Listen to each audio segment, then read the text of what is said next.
Բարև ձեզ, հարգելի հայրենակիցներ։ Ես խնդրում եմ այս տեսանյութը անպայման ձեր էջերում կիսվեք, քանի որ շատ կարևոր թեմայի մասին է։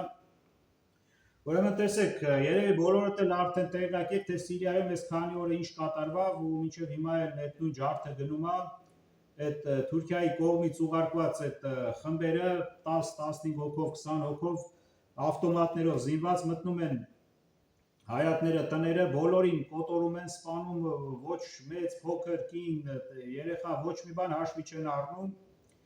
Մենք որպես ցեղասպանություն տեսած ազգ չպետք է մոռանանք մեր անցյալը ու տեսեք, որ նույն բանն է կատարվում հիմա արաբների հետ, նաև մեր հայրենակիցներից էլ կան տուժածներ։ Նայեք, 15 թվին նույն բանը մարդիկ զենք չեն ունեցել, այտենց փոքր խմբերով այդ մտել են, կոտորել են էլի, հիմա Թուրքիայի ղեկավարությունը ասում է, մենք չենք եղել, ոնց որ նույնը հիմա է կատարվում, Սիրիայի ղեկավարությունը ասում է, մենք չենք, բայց իրականում իրանք թույլատրել են դա, իրանց թույլատրությամբ այդ ամեն ինչը կատարվում։ Չմոռանանք Սումգայիթը, էլի մտել են փոքր խմբերով, զինված մարդկանց կոտորել հայերին։ 15 թվին հայերը նույնպես ձեր նման տունը նստած արխային, որ ոչ մի այտենց բանի առաջ չեն կանգնի, նույնիսկ որ եկել են այդ իրանց որսորդական են հասարակ զենքերը հավաքել են, էլի մտքներով չի անցել, որ գալու են իրանց կոտորեն, որ իրանց այդ հարցը լուծեն անվտանգության։ Հիմա ես այս տարիներով արդեն մինչև պատերազմը նույնիսկ պատերազմից հետո ավելի շատ ամբողջ օրը ասում եմ իմ ամբողջ շրջապատին, բոլորին մեր հայրենակիցներին, որ տունը բոլոր տղամարդիկ պետք է մի հատ զենք ունենան, օրենքին համաձայն օրենքով թույլատրվում է, բոլորը կարող են ձեռք բերեն համարյա։ Կանայք կարող են, եթե ցանկանում են նաև ձեռք բերեն։ Բայց հուսով եմ, որ այդքան տղամարդ կա մեր հայրենիքում, որ կանայք կարիք չի լինի, որ զենք վերցնեն։ Հիմա տեսեք, ընդամենը $1500 պատմություն այս մի հատ զենքը, 1000-ի նույնիսկ 1000-ից 1500 երևի։ Ճիշտ է, շատ-շատերը հնարավորություն չունեն այդ, ես չեմ ասում, որ ընդհանրապես հնարավորություն չունի այդ գնա վերջի պարտկանի զենք առնի, բայց այդ ես պարտքով եմ առայել։ Հա, բայց մա շատերը կան, շատ-շատերը հնարավորություն ունեն, գնում են այս զենքի գնին, օծանելիք են առնում։ Տղամարդ գիտեմ, այս զենքի գնին օծանելիք ունի, բայց մի հատ զենք չունի։ Աստված տա, թող այդ ամեն ինչը պետք չգա, բայց ժողովուրդ ջան, հաջորդը մենք ենք։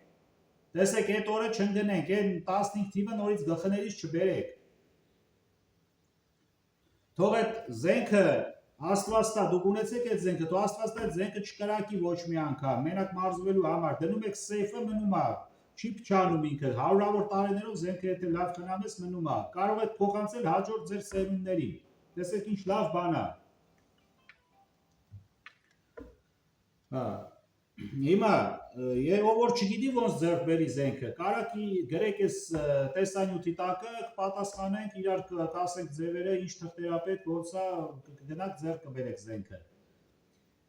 Ովքեր հնարավորություն չունեն, թողել իրանց հարուստ բարեկամները այս սրանում օգնեն, նվեր կարակ գումար տրամադրեք, նվերի ոսկու տեղը ավելի լավ է զենք նվեր տակ, մարդիկ զենք ունենան, գոնե ամեն մի ընտանիքում մի հատ զենք լինի։ Նաև ուզում եմ խնդրել մեր զենք ներկրողներին մի քիչ գները շատ չթանկացնեն, նորմալ, ասենք, որպեսզի բոլորը կարողանան ձեռք բերեն։ Այսքան ռազմահայրենասիրական կազմակերպություններ ունենք, մարդիկ ձևերն ասում են, սովորացնում են ոնց օգտագործեք, այտենց հրաձգարաններ են բացել, կարակ գնաք սովորեք զենքը որ ձեռք բերեք։ Մի խոսքով ամեն ինչը հնարավոր է անել, առաջինը սա է պետք։ Շատ-շատերը իմ հարազատներից մինչև հիմա էլ այդքան տարիներով ասել, մինչև հիմա ինձ ծաղրում են, իմ հարազատ մարդը, ասում է, ինչ ես ասում, այդքան զենք ես առնում։ Մի հատ գոնե ունենում ենք։ Ես կցանկանայի ես թեմային եթերով էլ չանդրադառնամ,